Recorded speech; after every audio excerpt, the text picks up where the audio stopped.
Hello everyone, I am Jasmine and you are watching a story on my channel Horror Web with Jasmine।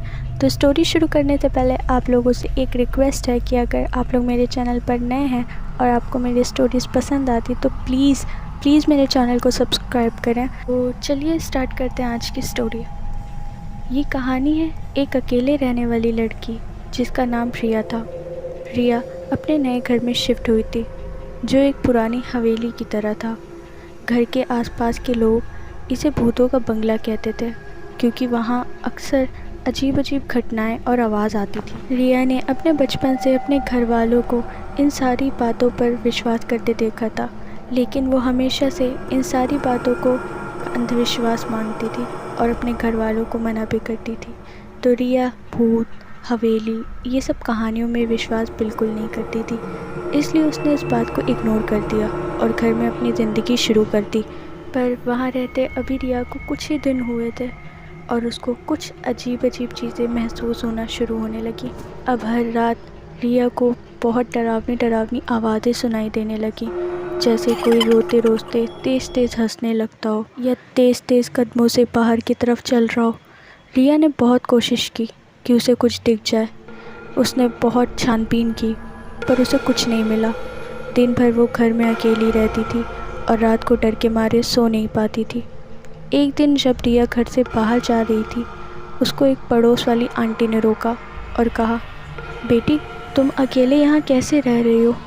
इस हवेली की पूरी कहानी सुनी है तुमने?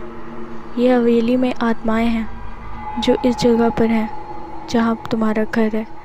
रिया हंस दी और उसने कहा, आंटी आप भी ना, मैं तो सिर्फ कुछ अजीब चीज़ें सुन रही हूँ, पर मुझे आज तक कुछ नहीं दिखा और यहाँ के लोग मुझे भूत प्रेत में विश्वास दिलाने पर तुले हैं। ये सारी आत्मा की कहानियाँ अफवाह हैं। आंटी ने चिंतित होकर कहा, बेटा मैं तुम्हें एक सच बताती हूँ। इस हवेली में पहले एक अमीर बिगड़ी हुई लड़की रहती थी जो लोगों का पैसा खाकर उनके साथ फ्रॉड कर इस हवेली में रहती थी। जब लोगों को इस बात का पता चला तो उन्होंने इस लड़की को यहीं मार डाला और तब से इसकी आत्मा यहीं भटक रही है। तुमसे पहले भी इस हवेली में 2-3 लोग रहे हैं, या तो उनके साथ कुछ गलत हो गया या तो वो ज़िंदा नहीं रहे। रिया डर गई पर वो अपने घर को छोड़ नहीं सकती थी। उसने ये सब बातों पर ध्यान नहीं दिया, आंटी से बाय किया और अपने घर की तरफ चली गई। रात को जब रिया सो रही थी वो आवाज़ें फिर से सुनाई देने लगी, पर इस बार कुछ अलग था। उसने दरवाजे की तरफ देखा तो वहाँ उसको एक पुराने समय की ड्रेस पहने एक लड़की दिखी जिसके चेहरे पर खून ही खून था और वो गुस्से से रिया को देख रही थी। वो रिया के पास आई और उसके गला दबाने लगी। रिया का चेहरा पीला पड़ गया और उसने चीखना शुरू कर दिया। तभी रिया की आँख खुल गई। वो सब उसका एक डरावना सपना था। रिया जैसे ही शीशे के पास देखकर अपना चेहरा देख रही थी, उसकी नज़र अपनी गर्दन पर पड़ी जहाँ पर हाथ के निशान थे। रिया समझ नहीं पा रही थी कि ये सब उसका सपना था या सच। उसी दिन रिया ने तय किया कि वो ये घर छोड़कर दूसरे घर में शिफ्ट हो जाएगी। उस रात वो उस हवेली से बाहर आई और कभी वापस नहीं गई, पर उसकी यादें और उस डरावने सपने का डर हमेशा उसके साथ रहता है।